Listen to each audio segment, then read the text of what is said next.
यह है 88.4 FM सामुदायिक रेडियो स्टेशन। श्रोताओं, आज का विषय बड़ा अहम है और बहुत ज़रूरी भी है। और आपको पता है कि समय समय पर हम ऐसे कार्यक्रम आपके साथ लाते रहते हैं जिसमें हम विभिन्न प्रकार की जो योजनाएं हैं वो सरकार की उनसे अवगत कराते हैं। एक ऐसी ही योजना है जिसका अभी हम आपके बारे में बताएंगे इसके बारे में, और इसका लाभ लेकर हमारे चाहे शहर बरेली में या फिर आप देख सकते हैं जो हमारा प्रदेश है उसमें बहुत सारे लोगों ने इसका लाभ लिया है, आज अपना कारोबार शुरू किया है। खास तौर से महिलाओं की भी बड़ी भूमिका है। तो आज हम इस योजना के बारे में बात करेंगे। योजना का नाम है पीएम स्वनिधि योजना। ये बरेली के लिए कैसे खास बन रही है वो भी हम बात करेंगे, क्योंकि आपको पता है कि हम बरेली से ही आपको बात कर रहे हैं। और मैं हूँ वैभव, और हमारे साथ कौन है आप सभी जानते ही हैं, अक्सर उन्हें देखते रहते हैं और सुनते भी रहते हैं। मैं हूँ कृति, आपकी आरजे, आपकी होस्ट, जो हमेशा आपके लिए कुछ ना कुछ ज़रूरी इन्फॉर्मेशन लेकर के आती है। तो पीएम स्वनिधि योजना के बारे में वैभव ने जिक्र किया, तो थोड़ा सा बता दूं। कोविड-19 महामारी के दौरान जब लाखों जो स्ट्रीट वेंडर्स हैं उनकी आजीविका जब प्रभावित हुई थी, तब इस योजना को उद्देश्य बनाया गया था और बिना किसी गारंटी के कार्यशील पूंजी उपलब्ध कराना इसका उद्देश्य था। क्योंकि उस समय बिल्कुल आपने सही करा, कोविड-19 के समय बहुत सारे स्ट्रीट वेंडर्स थे, उनके पास एकदम से रोजगार नहीं रहा क्योंकि उनकी इनकम और उनके आय का वही स्रोत था।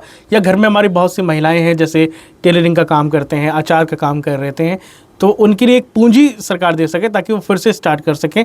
तो उस समय शुरू हुई थी, लेकिन आज हम देखते हैं तो कृति जी इसका कितना ज़्यादा प्रभाव हमें देखने को मिलता है। इसके जो विशेष लाभ हैं, मैं उन लाभों के बारे में अगर थोड़ा सा जिक्र करूं तो सबसे पहला है बिना गारंटी का ऋण। किसी संपत्ति या गारंटर की आवश्यकता नहीं है आपको कि आपको अपना कोई पेपर रखना पड़े, ऐसा कुछ भी नहीं है। और दूसरा जो लाभ है वो है ब्याज सब्सिडी। समय पर ऋण चुकाने पर 7% वार्षिक ब्याज सब्सिडी सीधे बैंक खाते में आपके भेजी जाती है। डिजिटल लेन देन पर कैशबैक मिलता है। कौन कौन आवेदन कर सकता है, ये सबसे अहम चीज है। रेहड़ी पटरी वाले, फल और सब्जी विक्रेता, चाय नाश्ता, फास्ट फूड विक्रेता, कपड़े बेचने वाले, अन्य छोटे स्ट्रीट वेंडर्स। और आवश्यक दस्तावेजों की अगर मैं बात करूं तो वो है आधार कार्ड, मोबाइल नंबर, बैंक खाता, विक्रेता पहचान पत्र यदि उपलब्ध हो, नगर निकाय द्वारा जारी प्रमाण पत्र जहां आवश्यक हो। और आप आवेदन कैसे कर सकते हैं? आवेदन आप ऑनलाइन कर सकते हैं आधिकारिक पोर्टल पे जाके, पीएम स्वनिधि पोर्टल, और ऑफलाइन कर सकते हैं नज़दीकी बैंक शाखा, कॉमन सर्विस सेंटर CSC, नगर पालिका या नगर निगम कार्यालय से। और इसमें हम श्रोताओं को बता दें कि ये आपको जो पहला ऋण है वो 10,000, दूसरा ऋण जो है वो 20,000 और तीसरा ऋण आपको 50,000 रुपये तक का मिल सकता है। एक ऋण आप अगर चुकाएंगे तो उसके बाद ही अगला आपको ऋण मिलता है। इनमें से 22,000।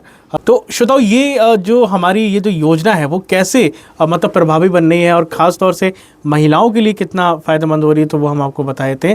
तो इसमें से देखिए, अब तक बरेली की अगर हम बात करें, कुछ आंकड़े ऊपर नीचे हो सकते हैं क्योंकि समय के अनुसार बदलते रहते हैं, लेकिन अभी तक देखें तो लगभग 74,153 ऋण दिए गए हैं बरेली में, और इनमें से 22,054 ऋण महिलाओं को मिले हैं। और महिलाएं इसमें जैसे टेलरिंग है और अचार मुरब्बे का काम है वो अपने घर से कर रही हैं, और इससे ना सिर्फ वो अपनी आय बढ़ा रही हैं बल्कि परिवार को भी एक अच्छा भविष्य दे पा रही हैं। तो इसी जानकारी के साथ आप आगे बढ़िए और सरकार की इस योजना का लाभ उठाइए। अगर आपका कोई प्रश्न या कुछ रह गया है तो आप हमारे कमेंट बॉक्स में ज़रूर टाइप करिए। कोशिश करेंगे कि हम विशेषज्ञ से आपको और रूबरू करा सकें।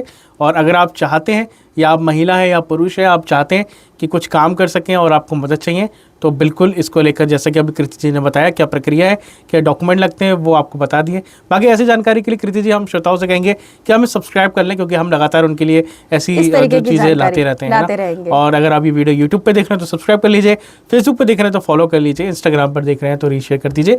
फिर मिलेंगे आपसे कुछ नया लेकर। अब मुझे वैभव और मुझे कृति को दीजिए इजाज़त। अपना ध्यान रखिए, बाय बाय।